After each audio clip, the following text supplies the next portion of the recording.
चतुर्भुजं प्रसन्नवदनं ध्यायेत् सर्वविघ्नोपशान्तये आरोग्यं प्रददाति दिनकरः चन्द्रो यशो निर्मलं भूतिं भूमि सुतः सुधांशुतनयो प्रज्ञां गुरुर्गोमलवाग्विलासमतलं मन्दोमुदं सर्वदा राहुर्बाहुबलं करोतु विरोधशमनं केतुः कुलस्योन्नतिं नित्यं प्रीतिकरा भवन्तु भवतां सूर्योऽनुकोराग्रहः ओं नमो सूर्यः पितामहो व्यासः वसिष्ठो अत्रिपराशरः कश्यपो नारदो गार्ग्यः मरीचिर्मनुरङ्गिरः लोमशः पौलशश्चैवाच्यवनो यवनो मृगः शौनकः अष्टादशावेति ज्योतिषाशास्त्रप्रवर्तकाः। ಓಂ ಶಾಂತಿ ಶಾಂತಿ ಶಾಂತಿ. ಎಲ್ಲ ನಿಮ್ಮ ಮನೆ ದೇವರನ್ನ, ನಿಮ್ಮ ಇಷ್ಟ ದೇವರನ್ನ, ಕುಲದೇವರನ್ನ, ಗ್ರಾಮ ದೇವತೆಯನ್ನ, ಹಾಗೆ ಜ್ಯೋತಿಷ್ಯ ಪ್ರವರ್ತಕರನ್ನ ಪ್ರಾರ್ಥನೆ ಮಾಡ್ಕೊಳ್ಳಿ. ಬೇಗನೆ ನಮಗೆಲ್ರಿಗೂ ಜ್ಯೋತಿಷ್ಯ ಬರಲಿ ಅಂತೇಳಿ.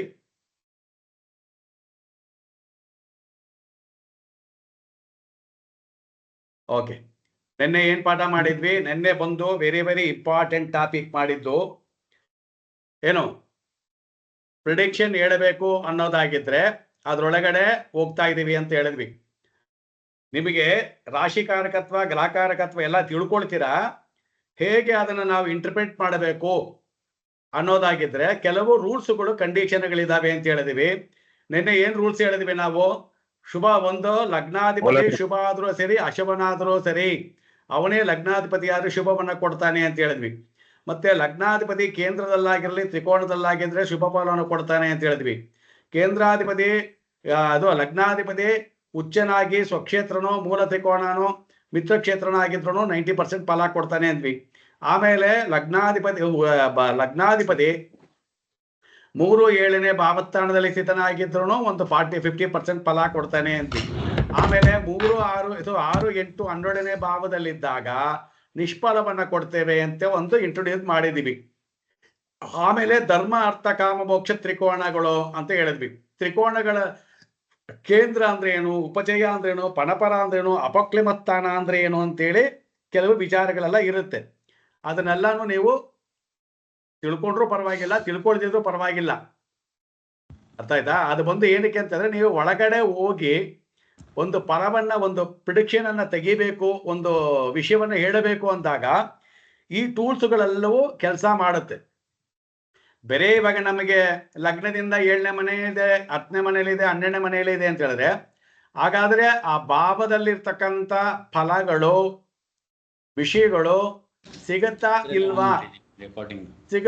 ಇಲ್ವಾ ಅನ್ನೋದನ್ನ ಕಂಡುಹಿಡಿಯೋದೇ ನಿಮಗೆ ಕೆಲಸ. ಅದನ್ನು ಕಂಡುಹಿಡಿಯಬೇಕು ಅಂತಂದ್ರೆ ಇದು ಸ್ಟಾರ್ಟಿಂಗ್ ಪಾಯಿಂಟ್ ಹೇಳಿದೆ. ಇದನ್ನು ಹೊರತುಪಡಿಸಿಯಾಗಿ ಇನ್ನೂ ಕೆಲವು ಪಾಯಿಂಟ್ಗಳೆಲ್ಲ ಇದಾವೆ. ಏನು? ಗ್ರಹಗಳು ಹೇಗೆ ಬಲವರ್ತವಾಗಿದೆ, ಅದು ವಕ್ರವಾಗಿದೆಯಾ, ಅತಿಚಾರವಾಗಿದೆಯಾ, ಅಥವಾ ಸ್ತಂಭನವಾಗಿದೆಯಾ ಅಂತ ನೋಡಬೇಕು. ಅವಾಗ ಗ್ರಹಗಳಿಗೆ ಬಲ ಇದೆಯಾ ಇಲ್ವಾ ಅಂತ. ಮೂರನೇದೇನು? ತಿಥಿಶೂನ್ಯವಾಗಿದೆಯಾ, ಪರಿವರ್ತನೆಯಾಗಿದೆಯಾ, ರಾಶಿ ದಗ್ಧವಾಗಿದೆಯಾ, ಇದನ್ನೆಲ್ಲ ನೋಡಬೇಕಾಗಿ ಬರುತ್ತೆ. ಇಲ್ಲಿ ನಿಮಗೆ ಏನಪ್ಪಾ ಅಂತ ಹೇಳಿದ್ರೆ, ಈಗ ನಾನು ಇಲ್ಲಿ ಬಂದಿದ್ದೀನಲ್ವ ಇವಾಗ ಪಾಠ, ಇದನ್ನ ಹಿಂಗೆ ನಾನು ಡೈವರ್ಟ್ ಮಾಡಿ ಹಿಂಗೆ ತಗೊಂಡು ಹೋಗ್ಬಿಡ್ಬೋದು. ಇದು ಬೇಸಿಕ್ ಲೆವೆಲ್ ಅಲ್ಲಿ ಇದನ್ನ ಹೀಗೆ ಇವಾಗೇನು ಈ ಒಂದು ಫಲಗಳನ್ನ ತೀರ್ಮಾನ ಮಾಡೋದಿಕ್ಕೆ ಯಾವ ಭಾವವನ್ನು ನೋಡ್ತಿರೋ ಆ ಭಾವಾಧಿಪತಿ ಯಾವ ಇವಾಗ ಹೇಳಿದ ಕಂಡೀಷನ್ ಅಲ್ಲಿ ಇದಾನ ಇದ್ದರೆ ಅದು ಫಲವನ್ನ ಕೊಡುತ್ತೆ, ಇಲ್ಲ ಅಂದ್ರೆ ಫಲವನ್ನ ಕೊಡಲ್ಲ ಅಂತೇಳಿ ಹೀಗೆ ತಗೊಂಡೋಗಿ ಇದಕ್ಕೆ ತಗೊಂಡೋಗ್ಬಿಡ್ಬೋದು. ಏನು? ಗೋಚಾರ ಮತ್ತೆ ದಶಾಭುಕ್ತಿಗೆ ತಗೊಂಡೋಗ್ಬಿಡ್ಬೋದು. ಇದು ಬೇಸಿಕ್ ಲೆವೆಲ್. ಇದಕ್ಕೆ ಇನ್ನೊಂದು ಆಡ್ ಮಾಡಬೇಕು. ಮೊದಲನೇ ಪಾಯಿಂಟ್ ಏನ್ ಮಾಡಿದ್ವಿ? ಶುಭ ಅಶುಭರಾಗಿರ್ಲಿ ಅಂತ ಒಂದು ಪಾಯಿಂಟ್ ಹೇಳಿದ್ವಿ. ಅದು ಗ್ರಹಗಳಿಗೂ ಶುಭ ಅಶುಭರಾಗ್ತಾರೆ, ರಾಶಿಗಳಿಗೂ ಶುಭರು ಅಶುಭರು ಅಂತ ನೋಡ್ಬೇಕಾಗಿ ಬರುತ್ತೆ. ಅವಾಗ ಒಂದು ಲಗ್ನವನ್ನ ನೋಡಬೇಕು ಅಂತ ಹೇಳಿದ್ರೆ ನಿಮಗೆ ಇಷ್ಟೆಲ್ಲ ಪಾಯಿಂಟ್ಗಳು ನಿಮ್ಮ ತಲೆಯಲ್ಲಿ ಇರಬೇಕು. ಇದು ನೀವು ಹೇಳಿ ಬರೆದು ಪ್ರಾಕ್ಟೀಸ್ ಮಾಡಬೇಕು. ಒಂದು ಭಾವವನ್ನ ನೀವು ತೀರ್ಮಾನ ಮಾಡ್ತೀರಾ, ಒಬ್ಬ ವ್ಯಕ್ತಿಯ ತೀರ್ಮಾನವನ್ನ ಮಾಡ್ತೀರಾ ಅಂತ ಹೇಳಿದ್ರೆ ಇಷ್ಟೆಲ್ಲ ಕಂಡೀಷನ್ಗಳು ನಿಮ್ಮ ತಲೆ ಒಳಗಡೆ ಬರಬೇಕು.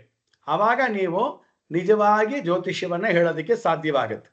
ಇದು ನಾನು ಹೇಳ್ತಿರೋದು ಫಸ್ಟ್ ಲೆವೆಲಲ್ಲಿ.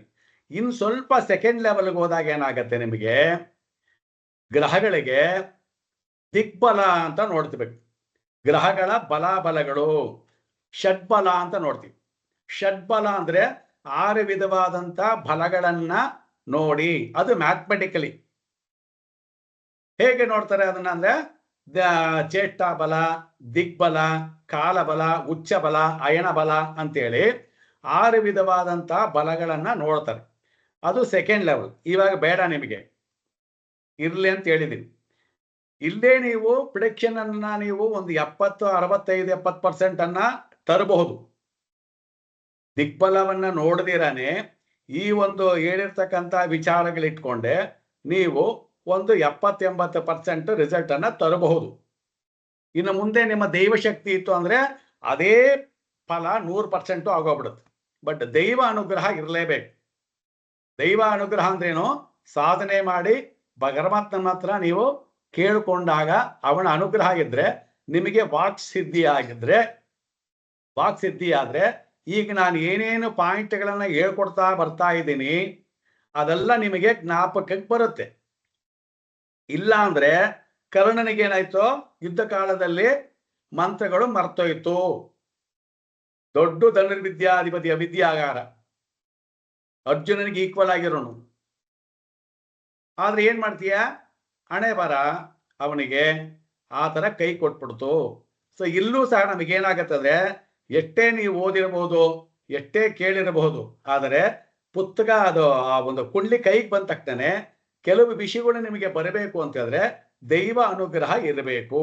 ಸೊ ನೀವು ಅದಕ್ಕೆ ನಾನು ಹೇಳೋದು, ಪ್ರತಿನಿತ್ಯ ಗುರುಗಳನ್ನ ಪೂಜೆ ಮಾಡಿ, ಆ ನವಗ್ರಹಗಳನ್ನ ಪೂಜೆ ಮಾಡಿ, ಆಮೇಲೆ ದೇವರನ್ನ ಪೂಜೆ ಮಾಡಿ, ಅದೆಲ್ಲ ಮಾಡ್ತಾ ಬರ್ಬೇಕು.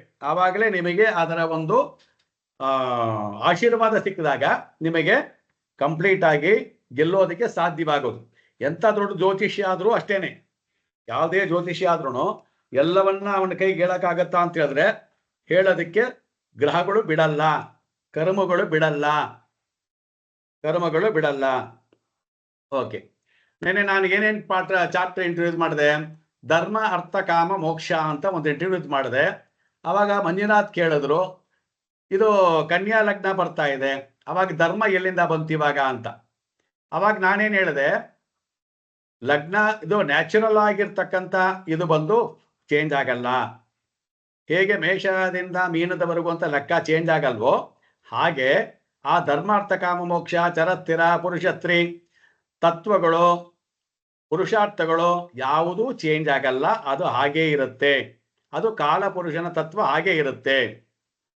ಮತ್ತೆ ಲಗ್ನಗಳ ಚೇಂಜ್ ಆದಾಗ ಏನಾಗತ್ತೆ, ಆ ವ್ಯಕ್ತಿ ಯಾತಕ್ಕೋಸ್ಕರವಾಗಿ ಹುಟ್ಟಿದಾನೆ, ಮತ್ತೆ ಅವನ ಹೆಂಡತಿ ಯಾವುದಕ್ಕೆ, ಮನೆ ಯಾವುದಕ್ಕೆ ಅಂತಾನು ಹೇಳಬಹುದು.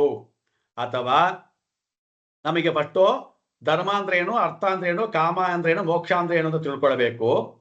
ಈ ಪ್ಲಾನೆಟ್ಸ್ಗಳು ಒಂದು ಇವಾಗ ಗ್ರಹದಲ್ಲಿ ನೋಡ್ತೀವಿ. ಫಾರ್ ಉದಾಹರಣೆಗೆ ನಿನ್ನೆ ನಾವು ಒಂದು ಜಾತಕ ನೋಡಿದ್ವಿ ಅಲ್ವಾ? ನಿನ್ನೆ ಜಾತಕ ಬರ್ಕೊಂಡಿದ್ದೀರಾ? ನಿನ್ನೆ ಜಾತಕ ಇದೆಯಾ?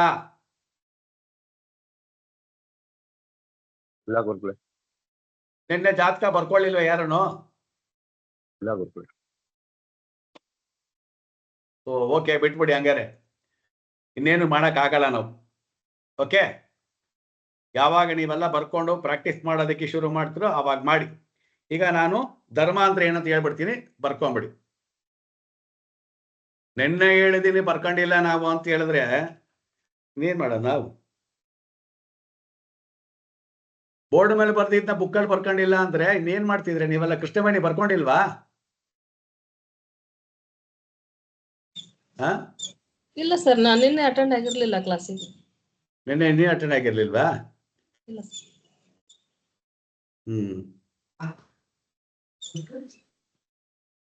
ಓಕೆ, ಸೊ ನಾನು ಬೆಟ್ರ್ ಏನಪ್ಪ ಅಂದ್ರೆ ಬರ್ಸ್ಬಿಡೋದು ಬೆಟ್ರು, ಸುಮ್ಮನೆ ಬರ್ಕೊಂಡು ಹೋಗ್ಬಿಡಿ ಅಂತ. ಓಕೆ, ಧರ್ಮ ತ್ರಿಕೋಣ ಅಂದ್ರೆ ಏನಂತ ಬರ್ಕೊಳ್ಳಿ. 159 ಧರ್ಮ ತ್ರಿಕೋಣ.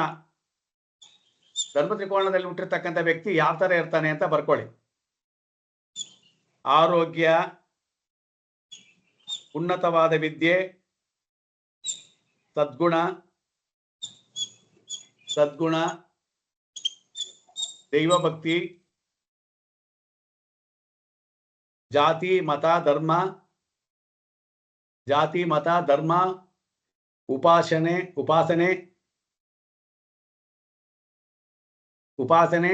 ಶ್ರದ್ಧೆ, ಮೇಧಾಶಕ್ತಿ, ವಂಶ ಪಾರಂಪರೆ, ಆಧ್ಯಾತ್ಮಿಕ ಜೀವನ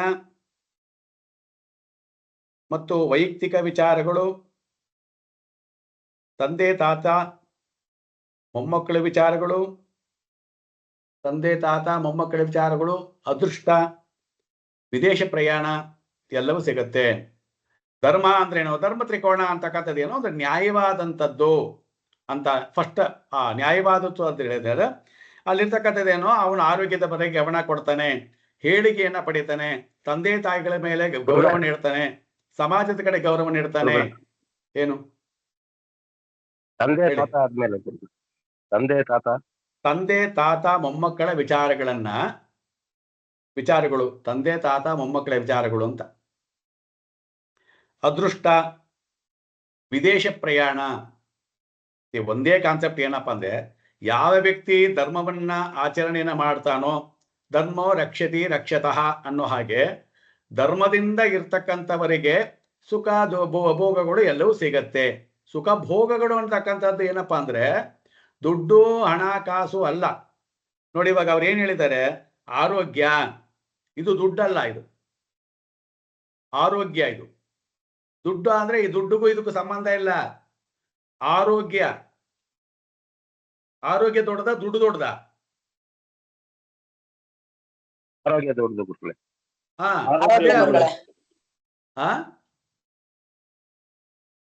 ಆರೋಗ್ಯ ಮಾಧ್ಯಮ, ಹೌದು, ಆರೋಗ್ಯ ಮಾಧ್ಯಮ ಖಲು ಧರ್ಮ ಸಾಧನಂ. Health can buy wealth but wealth cannot buy health ಅಲ್ವಾ? ಸೊ ಆರೋಗ್ಯ ಅಂತಕ್ಕಂಥದ್ದು ಧರ್ಮದಿಂದ ಇರ್ತಕ್ಕಂಥ ಧರ್ಮ ರಾಶಿಯಲ್ಲಿ ಹುಟ್ಟಿರ್ತಕ್ಕಂಥವರಿಗೆ ಈ ತರ ಒಂದು ನೇಚರ್ ಆಗಿ ಬಂದ್ಬಿಡತ್ತೆ. ಈ ನೇಚರ್ ಆಗಿ ಬಂದ್ಬಿಡತ್ತಂತ ಸ್ವಭಾವಗಳಿವರು. ಏನು ಧರ್ಮ ಪಾಲನೆ ಅಂದೇನು? ಅವರ ಕರ್ಮವನ್ನ ಹುಟ್ಟಿರತಕ್ಕಂಥ ನೆಲೆಯನ್ನ ಅರ್ಥ ಮಾಡಿಕೊಂಡು ಅದಕ್ಕೆ ತಕ್ಕ ಹಾಗೆ ಅವರು ಹೊಂದಿಕೊಂಡು 4 ಜನಕ್ಕೆ ಬುದ್ಧಿವಾದ ಹೇಳೋ ತರ ಇರ್ತಾರೆ. ಅವನನ್ನ ನೋಡಿದ್ರೆ ಈಸ್ ಅ ಗುಡ್ ಮ್ಯಾನ್ ಅಪ್ಪ, ಇವನ ಹತ್ರ ಒಳ್ಳೆ ಮನುಷ್ಯ, ದುಡ್ಡಿಲ್ಲ ಅಂದ್ರೂ ಪರವಾಗಿಲ್ಲ, ಒಳ್ಳೆ ಗುಣ ಇದೆ, ಒಳ್ಳೆ ಭಾವನೆ ಇದೆ ಅಂತ ಹೇಳ್ಬೇಕು. ಆ ತರ ವಿಚಾರಗಳೇ ಹೇಳಿದ್ದಿರ್ಲಿ. ವಂಶ ಪಾರಂಪರೆ, ಆಧ್ಯಾತ್ಮಿಕ ಚಿಂತನೆ, ವೇದ ಮಂತ್ರ, ವೈಯಕ್ತಿಕ ವಿಚಾರಗಳು, ತಂದೆ ತಾತ ಮೊಮ್ಮಕ್ಕಳ ಬಗ್ಗೆ ಎಲ್ಲ ಗಮನ ಕೊಡೋದು, ವಂಶ ಪಾರಂಪರೆಯಾಗಿ ಚಿಂತನೆ ಮಾಡೋದು.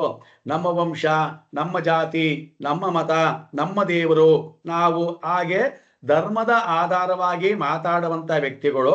ಮತ್ತೆ ಅವರಿಗೆ ಅಂತಹ ಸಿಚುವೇಶನ್ಗಳೇ ಕ್ರಿಯೇಟ್ ಆಗ್ತಾ ಇರುತ್ತೆ. ಎರಡನೇದು ಅರ್ಥ ತ್ರಿಕೋಣ. 2, 6, 10, 1, 5, 9 ಅಂದ್ರೆ ಏನ್ ಹೇಳಿದೀವಿ? ನಾನು, ನಮ್ಮ ತಂದೆ, ನನ್ನ ಮಗ, ನಾನು, ನನ್ನ ಪೂರ್ವ ಪುಣ್ಯ ಮತ್ತು ಅವರ ಪೂರ್ವ ಪುಣ್ಯ ಎಲ್ಲವೂ ಸಹ ನಮ್ಮ ಪುಣ್ಯದ ಫಲಗಳನ್ನೇ ಆವರಿಸಿಕೊಂಡಿರ್ತಕ್ಕಂಥದ್ದು. 2, 6, 10 ಅರ್ಥ ತ್ರಿಕೋಣ. 2, 6, 10. 2 ಅಂದ್ರೆ ಧನ, 6 ಅಂದ್ರೆ ಕೆಲಸ, 10 ಅಂದ್ರೆ ಉದ್ಯೋಗ. ಇದೆಲ್ಲ ಏನು? ಇದೆಲ್ಲ ನಿರ್ಜೀವ ವಸ್ತುಗಳನ್ನ ತೋರ್ಸ್ತಕ್ಕಂಥ ಭಾವಗಳು. ಇದೆಲ್ಲ ನಿಮಗೆ ಮೊದಲೇ ಹೇಳಿದ್ದೀನಿ. ಜೀವ ವಸ್ತುಗಳು, ನಿರ್ಜೀವ ವಸ್ತುಗಳು, ವಿಷಯಗಳು. 2, 6, 10. ಸೊ ಈ ವ್ಯಕ್ತಿ ಯಾವುದರಲ್ಲಿ ಆಸಕ್ತಿ ಜಾಸ್ತಿ ತೋರ್ತಾನೆ? ಯಾವ ವಿಷಯದಲ್ಲಿ? ಮೂಲ ಸಂಪತ್ತು. ಇವರಿಗೆ ಮೂಲ ಸಂಪತ್ತು ಪ್ರಾಪಂಚಿಕ ವಿಷಯ. ಮೂಲ ಸಂಪತ್ತು ಪ್ರಾಪಂಚಿಕ ವಿಷಯ, ಧನ ಸಂಗ್ರಹ, ಕೂಡಿಡೋದು, ಕುಟುಂಬ ವಿಚಾರ, ಮಾತು, ದಾಸ್ಯ ಜೀವನ, ಕರ್ಮಚಿಂತೆ. ಗುರುಗಳೇ, ಮೂಲ ಸಂಪತ್ತು ಪ್ರಾಪಂಚಿಕ ವಿಷಯ, ಧನ ಸಂಗ್ರಹ, ಕುಟುಂಬ ವಿಚಾರ, ಮಾತು, ದಾತ್ಯ ಜೀವನ, ಕರ್ಮಚಿಂತೆ, ಗೌರವ, ಸಾಹಸ, ಸಂಪಾದನೆಯ ಮೂಲ, ಅಧಿಕಾರ ಪ್ರಾಪ್ತಿ,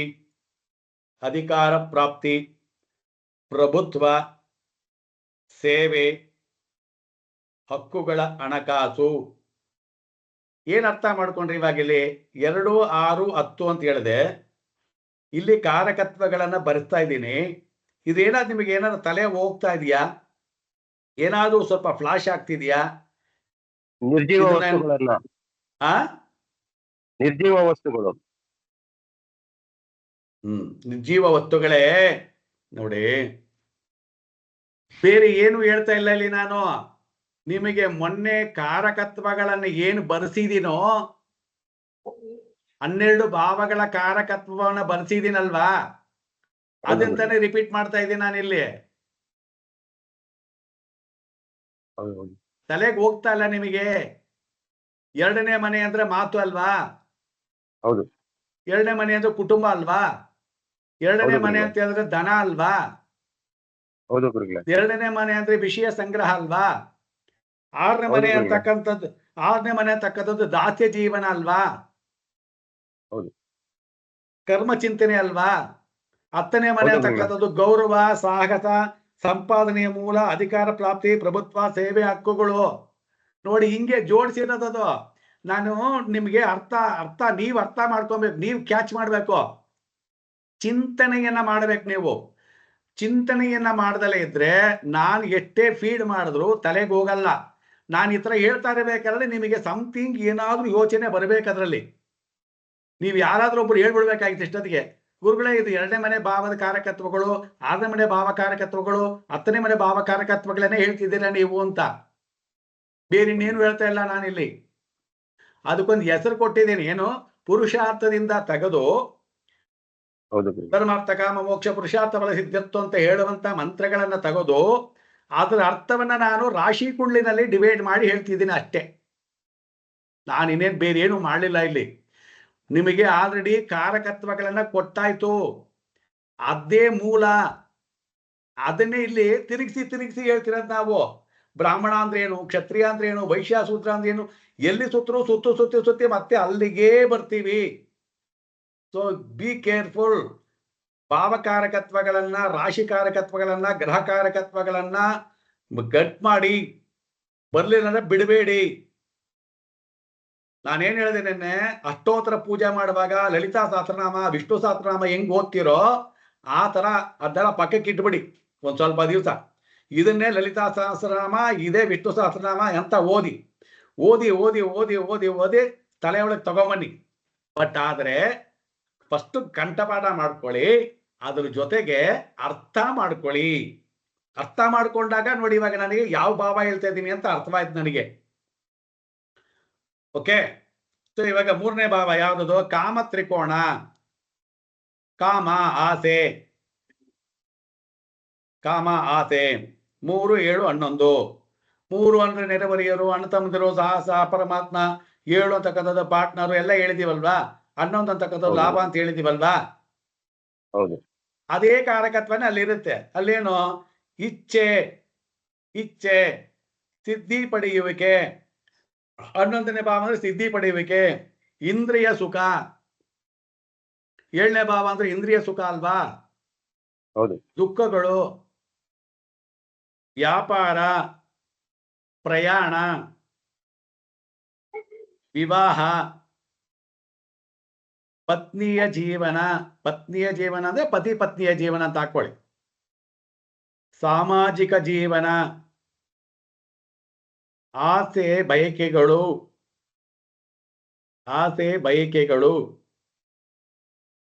ಸ್ನೇಹಿತರು,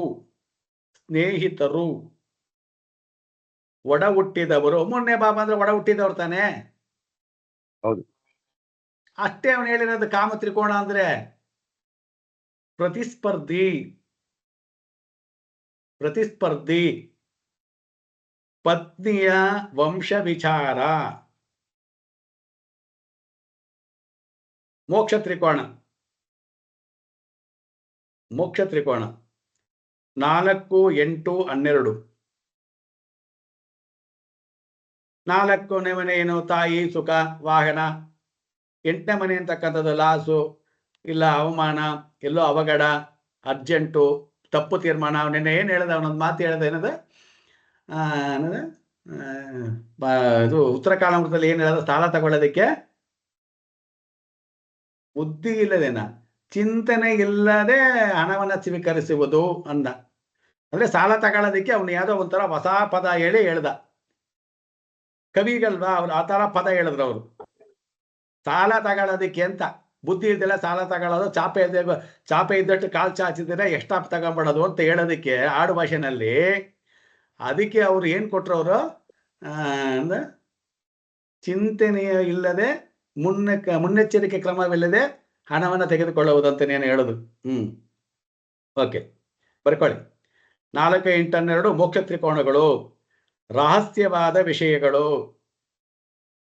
ರಹಸ್ಯವಾದ ವಿಷಯಗಳು, ಆಸ್ತಿ ಪಾಸ್ತಿಗಳು, ಗೂಢವಾದ ಆಲೋಚನೆ, ಅಂತರಂಗಿಕ ವಿಚಾರಗಳು, ಜೀವನದ ಸುಖ, ಜೀವನದ ಸುಖ ದುಃಖಗಳು, ಗೂಢವಾದ ಆಲೋಚನೆ, ಗೂಢವಾದ ಆಲೋಚನೆ, ಅಂತರಂಗಿಕ ವಿಚಾರಗಳು, ಅಂತರಂಗಿಕ, ಒಳಗಡೆ ಹೊರಗಡೆ ಇಲ್ಲ, ಅಂತರಂಗಿಕ ವಿಚಾರಗಳು, ಜೀವನದ ಸುಖ ದುಃಖಗಳು, ಜೀವನದ ಸುಖ ದುಃಖಗಳು, ಮಾತೃವಂಶ ವಿಚಾರ, ನಿಧಿ ನಿಕ್ಷೇಪಗಳು ಪ್ರಾಪ್ತಿ, ನಿಧಿ ನಿಕ್ಷೇಪಗಳ ಪ್ರಾಪ್ತಿ, ತ್ಯಾಗ, ಭೋಗ, ತ್ಯಾಗ, ಭೋಗ, ದಾನ, ಖರ್ಚು, ಅವಮಾನ,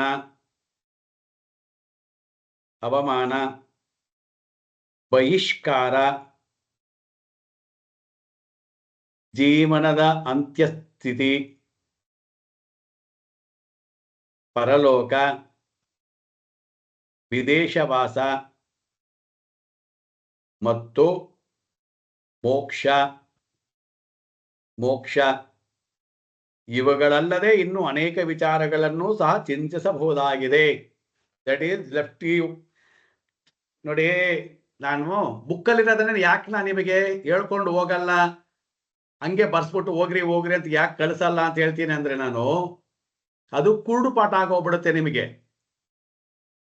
ಬುಕ್ಕಲ್ಲಿರೋದನ್ನೇ ಬರ್ದಿ ನನ್ನ ಪಾಡು ನಾನು ಇವಾಗ ಬುಕ್ಕಲ್ಲಿ ಏನು ಬರ್ದಿದಾರ ಅದನ್ನು ಬರ್ದ್ಬಿಟ್ರೆ ನಿಮಗೆ ಅಂಗಡಿಗೆ ಹೋದ್ರೆ ಬೇಕಾದಷ್ಟು ಬುಕ್ಕುಗಳು ಸಿಗತ್ತೆ. ಯಾವುದೋ ಒಂದು ಬುಕ್ ಸಿಗತ್ತೆ, ಬರ್ಕಂತೀರ. ಬರ್ಕೊಂಡ್ಮೇಲೆ ಏನ್ ಮಾಡ್ಬೇಕು ಅದನ್ನ? ನಾನು ಅಲ್ಲಲ್ಲಿ ಯಾಕೆ ಚುಚ್ಚುತ್ತಾ ಇದ್ದೀನಿ ಅಂತ ಹೇಳಿದ್ರೆ, ಹೆಂಗೆ ಅವ್ರು ತಗೊಂಡ್ರು ಅಂತ ಹೇಳ್ತಾ ಇದ್ದೀನಿ. ಅದನ್ನ ನೀವು ತಗೊಳ್ಬಹುದು, ನೀವು ತಗೊಳ್ಳಿ. ಈ ನೋಡಿ, ಬೇರೆ 4 ಹೇಳದ್ನಲ್ಲ, ಧರ್ಮಾರ್ಥ ಕಾಮ ಮೋಕ್ಷ ಅಂತೇಳಿ, ಇದನ್ನ ಇಟ್ಟುಕೊಂಡೆ ನಾವು 2 ಅವರ್ ಪಾಠ ಮಾಡ್ಬೋದು, 2 ಅವರ್ ಪ್ರಿಡಿಕ್ಷನ್ ಹೇಳ್ಬಹುದು,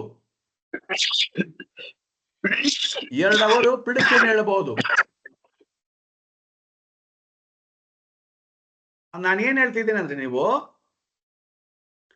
ಬುಕ್ಕಿಶ್ ಆಗ್ಬೇಡಿ, ಗಿನಿ ಪಾಠ ಓದ್ಬೇಡಿ, ಅರ್ಥ ಮಾಡ್ಕೊಳ್ಳಿ. ಯಾಕೆ ತಗೊಂಡ್ರು, ಹೆಂಗ್ ತಗೊಂಡ್ರು ಅಂತ ಅರ್ಥ ಮಾಡ್ಕೊಂಡ್ರೆ ನೀವು ತಗೊಳ್ಬಹುದು. ಧರ್ಮ ತ್ರಿಕೋಣ ಅಂತ ಡಿವೈಡ್ ಮಾಡಿದ್ದಾರೆ, ಅರ್ಥ ತ್ರಿಕೋಣ ಅಂತ ಡಿವೈಡ್ ಮಾಡಿದ್ದಾರೆ, ಕಾಮ ತ್ರಿಕೋಣ ಅಂತ ಡಿವೈಡ್ ಮಾಡಿದ್ದಾರೆ, ಮೋಕ್ಷ ತ್ರಿಕೋಣ ಅಂತ ಡಿವೈಡ್ ಮಾಡಿದ್ದಾರೆ. ಓಕೆ, ಅದು ಗೊತ್ತಾಯ್ತು. ಅದರೊಳಗಡೆ ಯಾವ್ಯಾವ ಬರುತ್ತೆ? ಭಾವ ಬರುತ್ತೆ. 1, 4, 1, 5, 9 ಅಂತ ಗೊತ್ತಾಯ್ತು. ಸೊ 1, 5, 9ನೇ ಕಾರಕತ್ವಗಳನ್ನ ಈ ಧರ್ಮ ತ್ರಿಕೋಣದಲ್ಲಿ ಹುಟ್ಟಿರ್ತಕ್ಕಂಥ ವ್ಯಕ್ತಿ ಪಾಲಿಸ್ತಾನೆ ಅಂತ ಹೇಳಬಹುದು. ಆಯ್ತಾ? ಧರ್ಮ ತ್ರಿಕೋಣ ಆಯ್ತು, ಅರ್ಥ ತ್ರಿಕೋಣ ಆಯ್ತು, ಕಾಮ ತ್ರಿಕೋಣ ಆಯ್ತು, ಮೋಕ್ಷ ತ್ರಿಕೋಣ ಆಯ್ತು. ಇದರಲ್ಲಿ ನಿಮಗೆ ಕಾರಕತ್ವಗಳನ್ನೇ ಹೇಳಿದ್ದೀನಿ ಹೊರತು ಬೇರೆ ಇನ್ನೇನೂ ಹೇಳಿಲ್ಲ ನಾನು. ಅವರು ಬೇರೆ ಇನ್ನೇನು ಕೊಟ್ಟಿಲ್ಲ. ಅವಾಗ ನೀವು ಎಲ್ಲಿಗೆ ಹೋದ್ರೂ ಏನ್ ಮಾಡಬೇಕು? ಕಾರಕತ್ವಗಳು ಕಾರಕತ್ವಗಳು ಕಾರಕತ್ವಗಳನ್ನೇ ಅರ್ಥ ಮಾಡ್ಕೊಳ್ಬೇಕು. ಒಂದು. ಎರಡನೇ ಪಾಯಿಂಟ್ ಹೇಳ್ತೀನಿ ಕೇಳಿ. ಅವ್ರೇನ್ ಮಾಡಿದ್ರು? 1, 5, 9 ಅಂದ್ರು. ನೀವು ಇದನ್ನ ಹೇಗೆ ಕನ್ವರ್ಟ್ ಇದು ನೀವು ನಿಮ್ಮ ತಲೆಯಲ್ಲಿ ಕೂತ್ಕೊಂತಂದ್ರೆ, ನೀವು ಒಂದು ಜಾತಕವನ್ನ ನೋಡುವಾಗ 1ನೇ ಮನೆ ಅಧಿಪತಿ 5ನೇ ಮನೆಯಲ್ಲಿದ್ರು ಸರಿ, 5ನೇ ಮನೆಯಿಂದ 9ನೇ ಮನೆಯಲ್ಲಿದ್ರು ಸರಿ, 9ನೇ ಮನೆ ಅಧಿಪತಿ 1ರಲ್ಲಿದ್ರು ಸರಿ, ಇದು 3 ಕ್ಯಾರೆಕ್ಟರ್ಗಳು ಹೀಗೆ ಇರುತ್ತೆ. ತಂದೆಗೂ ಅದೇ ಕ್ಯಾರೆಕ್ಟರ್ ಇರುತ್ತೆ, ಮಗನಿಗೂ ಅದೇ ಕ್ಯಾರೆಕ್ಟರ್ ಇರುತ್ತೆ, ತಾತನಿಗೂ ಅಪ್ಪನಿಗೂ ಅದೇ ಕ್ಯಾರೆಕ್ಟರ್ ಇರುತ್ತೆ, ತಾತನಿಗೂ ಅದೇ ಕ್ಯಾರೆಕ್ಟರ್ ಇರುತ್ತೆ. 4, 8, 12ನೇ ಮನೆನೇ ಜಾಯಿನ್ ಆಗಿ ಬರ್ತಾ ಇದೆ. ಅವರಿಗೆ ಒಂದು ಲಗ್ನ ಬಂದು 4, 8, 12ನೇ ಮನೆಯ ಒಳಗಡೆನೆ ಸಂಯೋಗವಾಗ್ತಿದೆ ಎಲ್ಲಾ ಗ್ರಹಗಳು ಅಂದ್ರೆ, ಅವರಿಗೆ ಮನೆ ತುಂಬಾ ಇದೇ ಪ್ರಾಬ್ಲಮ್ ಇರುತ್ತೆ. ಯಾವ ಪ್ರಾಬ್ಲಮ್ ಇರುತ್ತೆ? ಈ 4ನೇ ಮನೆ, 8ನೇ ಮನೆ, 12ನೇ ಮನೆ ಅಂತ ಏನ್ ಹೇಳಿದ್ವಿ ಇವಾಗ ಕಾರಕತ್ವಗಳು, ಮೂಲ ತ್ರಿಕೋಣ, ಇದು ಮೋಕ್ಷ ತ್ರಿಕೋಣದ ಬಗ್ಗೆ ಹೇಳಿದ್ವಿ, ಅದೇ ಇರುತ್ತೆ. ಇದನ್ನ ನೀವೇ ಇಲ್ಲಿಂದ ತೆಗೆದು ಇಲ್ಲಿಂದ ತೆಗೆದು ಮಿಕ್ಸ್ ಮಾಡಿ ಹೇಳೋ ತರ ಪ್ರಾಕ್ಟೀಸ್ ಇದು ಮಾಡಬೇಕು. ನಾವ್ ಹೇಳಿದ ತರನೇ 1, 5, 9, 2, 4, 6 ಕುತ್ಕೊಳ್ಳಲ್ಲ ಗ್ರಹಗಳು, ಎಲ್ಲಿ ಬೇಕಾದ್ರೆ ಕುತ್ಕೊಳ್ಳಬಹುದು. ಸೊ ಈ 2 ಕಾನ್ಸೆಪ್ಟ್ ಅನ್ನ ನೀವು ಚೆನ್ನಾಗಿ ಅರ್ಥ ಮಾಡ್ಕೊಳ್ಬೇಕು. ಆಯ್ತಾ? 3ನೇ ಕಾನ್ಸೆಪ್ಟ್ ಏನಪ್ಪಾ ಅಂತ ಹೇಳಿದ್ರೆ, ನಿನ್ನೆ ಜಾತಕ ನಾನು ಹಾಕಿದೆ. ಬರ್ಕೊಂಡಿದ್ದೀರಾ ಅಂತ ಹೇಳಿದ್ರೆ, ಒಬ್ಬ ಪುಣ್ಯಾತ್ಮನು ಬರ್ಕೊಂಡಿಲ್ಲ ಅಂದ್ರೆ ಇನ್ನು ಎಷ್ಟರ ಮಟ್ಟಿಗೆ ನೀವು ಪಾಠ ಕೇಳಬಹುದು? ಹೋಗಿ ಮನೆಯಲ್ಲಿ ಇನ್ನೇನು ಅಭ್ಯಾಸ ಮಾಡಿರಬಹುದು ನೀವು? ನಾನು ಹೇಳಿದ್ದನ್ನ ನೀವೇನ್ ಬರ್ದಿರಬಹುದು ನೀವು? That is left to you. ಯಾಕಂದ್ರೆ ನಾನು ಜಾತಿ ಹೇಳಕ್ ಹೋಗಲ್ಲ. ಪ್ರಾಕ್ಟೀಸ್ ಮಾಡಬೇಕು ಅಂತ ಆಸೆ ಇದ್ರೆ ಮಾಡ್ಕೊಳ್ಬಹುದು. ಓಕೆ, ನನ್ನ ಕರ್ತವ್ಯ ನಾನು ಮಾಡ್ತೀನಿ, ನಿಮ್ ಕರ್ತವ್ಯ ನೀವು ಮಾಡಿ. ನಿನ್ನೆ ಹೇಳಿದ್ದು ನಾನು ಇನ್ನು ಯಾರು ಬರ್ಕೊಳ್ಳಿಲ್ಲ ಅಂತ ಹೇಳಿದ್ರೆ, ಇದಕ್ಕಿಂತ ಬೇರೆ ಇನ್ನೆಲ್ಲೂ ನಾನು ಕ್ಲಾಸೇ ನೋಡಿಲ್ಲ ಈ ತರ. ಇಲ್ಲ ಗುರುಗಳೇ, ಹೇಳಿ ಬರ್ಕೊಂಡಿದೀವಿ, ಜಾತಕ ಬರ್ಕೊಂಡಿಲ್ಲ. ಇಲ್ಲ ಗುರುಗಳೇ, ಬರ್ದಿದ್ದೀನಿ ಇದನ್ನ. ಈ ಜಾತಕ ಇದೆ ಗುರುಗಳೇ, ಬರ್ಕೊಂಡಿದ್ದೀವಿ. ಜಾತಕ ಬರ್ಕೊಳ್ತಿಲ್ಲ ಹೆಂಗೆ ರೀ ಮಂಜುನಾಥ್? ಜಾತಕ ಬರ್ಕೊಂಡು ನಿನ್ನೆ ಹೇಳಿದ್ನೆಲ್ಲ ನೀವು ಪ್ರಾಕ್ಟೀಸ್ ಮಾಡ್ಬೇಕಲ್ವಾ? ಮತ್ತೆ ಇಲ್ಲ ಗುರುಗಳೇ, ಇದೆಲ್ಲ ಬರ್ದಿದ್ದೀವಿ ಗುರುಗಳೇ. ಮತ್ತೆ ಆವಾಗ್ಲೇ ಕೇಳಿದೆ ತಾನೆ? ಕನ್ಫ್ಯೂಸ್ ಆಯ್ತು ಗುರುಗಳೇ, ಯಾವ್ದು ಅಂತ. ಕನ್ಫ್ಯೂಸ್ ಆಯ್ತು ಗುರುಗಳೇ. ಇಲ್ಲ, ಬರ್ದಿದ್ದೀವಿ ಗುರುಗಳೇ ಇದನ್ನ. ಸರಿ, ಓಕೆ. ಈಗ ಇದು 1ನೇ ಮನೆ ಯಾವ್ದಿದೆ ಇವಾಗಿಲ್ಲಿ? ನಾವು ಫಸ್ಟ್ 3ನೇ ಪಾಯಿಂಟ್ ಹೇಳ್ತಾ ಇದ್ದೆ ನಾನು ನಿಮಗೆ. ಕನ್ಯಾ ರಾಶಿ. 3ನೇ ಪಾಯಿಂಟ್ ಏನಂತ ಹೇಳ್ತಿದ್ದೆ ನಾನು ಅಂದ್ರೆ, ಗ್ರಹಗಳು ಧರ್ಮ ತ್ರಿಕೋಣದಲ್ಲಿದೆಯಾ, ಅರ್ಥ ತ್ರಿಕೋಣ, ಕಾಮ ತ್ರಿಕೋಣ, ಮೋಕ್ಷ ತ್ರಿಕೋಣದಲ್ಲಿ ಹೆಚ್ಚಿನ ಪ್ಲಾನೆಟ್ಗಳಿದ್ರೆ ಈ ವ್ಯಕ್ತಿಯ ಆಸೆ ಅಭಿಲಾಷೆಗಳು ಈಗ ನಾವ್ ಹೇಳಿದ್ವಲ್ಲ ಆತರ ಇರುತ್ತೆ ಅಂತ. ಹಾಗಾದ್ರೆ ಈ ವ್ಯಕ್ತಿಗೆ ಯಾವ ತ್ರಿಕೋಣದಲ್ಲಿ ಹೆಚ್ಚಿನ ಪ್ಲಾನೆಟ್ಗಳು ಕುತ್ಕೊಂಡಿದೆ? ನ್ಯಾಚುರಲ್ ಜೋಡಿಯಕ್ ಪ್ರಕಾರ ನೋಡಬೇಕು. ನ್ಯಾಚುರಲ್ ಜೋಡಿಯಕ್ ಪ್ರಕಾರ ಧರ್ಮ ತ್ರಿಕೋನದಲ್ಲಿ 1, 2, 3, 4, 5 ಇರೋದೇ 9 ಪ್ಲಾನೆಟ್. ಆ 9 ಪ್ಲಾನೆಟ್ ಅಲ್ಲಿ ಧರ್ಮ, ಅರ್ಥ, ಕಾಮ, ಮೋಕ್ಷ, ಧರ್ಮ, ಅರ್ಥ, ಕಾಮ, ಮೋಕ್ಷ, ಧರ್ಮ, ಅರ್ಥ, ಕಾಮ, ಮೋಕ್ಷ. ಸೊ ಧರ್ಮ ಅಂತಕ್ಕಂಥದ್ದು 1, 2, 3, 4, 5. ಮೋಕ್ಷ ಅಂತಕ್ಕಂಥದ್ದು 1. ಆಮೇಲೆ ಇನ್ಯಾವುದು? ಧರ್ಮ, ಅರ್ಥ ಅಂತಕ್ಕಂಥದ್ದು 1, ಕಾಮ ಅಂತಕ್ಕಂಥದ್ದು 1. ಅವಾಗ ಈ ವ್ಯಕ್ತಿ ಶುಕ್ರ, ಬುಧ, ರವಿ, ಗುರು, ಶನಿ ಎಲ್ಲ ಮೇಜರ್ ಪ್ಲಾನೆಟ್ಗಳೇ. ಎಲ್ಲಾ ಪ್ಲಾನೆಟ್ಗಳು ಧರ್ಮ ತ್ರಿಕೋಣದಲ್ಲಿ ಕುಳಿತಿರೋದರಿಂದ ಇವಾಗ ನಾವೇನ್ ಧರ್ಮ ತ್ರಿಕೋಣದಲ್ಲಿ ಬರ್ಸಿದ್ವಿ. ಹೌದು. ಆರೋಗ್ಯ, ಉನ್ನತವಾದ ವಿದ್ಯೆ, ಸದ್ಗುಣ, ದೈವ ಭಕ್ತಿ, ಏನ್ ಧರ್ಮ ತ್ರಿಕೋಣದಲ್ಲಿ ಬರ್ಸಿದ್ವಿ ಆ ಕ್ಯಾರೆಕ್ಟರ್ ಅವನಿಗೆ ಬರ್ತಾ ಇರುತ್ತೆ.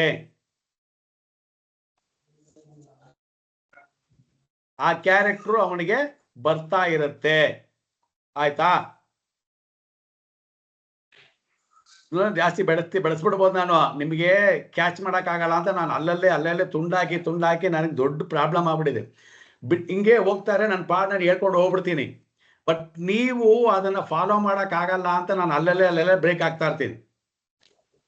ನನಗೆ ಈಗ ಒಂದು ಹೇಳದ್ನ, 3ನೇ ಪಾಯಿಂಟ್ ಹೇಳಿದೆ, ಏನು, ಆ ರಾಶಿ ಕುಂಡಲಿನಲ್ಲಿ ಯಾವ ಇದರಲ್ಲಿ ಹೆಚ್ಚಿನ ಗ್ರಹಗಳಿರುತ್ತೋ ಅದರಂತೆ ಅವರ ಸ್ವಭಾವ ಇರುತ್ತೆ ಅಂತ ಹೇಳಿದೆ. ಮಂಜುನಾಥ್ ಮಾತಾಡ್ಬಿಟ್ಟು ಮ್ಯೂಟ್ ಮಾಡ್ಕೊಂಡ್ಬಿಡ್ಬೇಕು ನೀವು. ಅನ್ಮ್ಯೂಟ್ ಮಾಡಕ್ ಗೊತ್ತಾಗತ್ತೆ, ಮ್ಯೂಟ್ ಮಾಡಕ್ ಗೊತ್ತಾಗಲ್ವಾ ನಿಮಗೆ? ಓಕೆ, ಏನ್ ಹೇಳಿದೆ ನಾನು?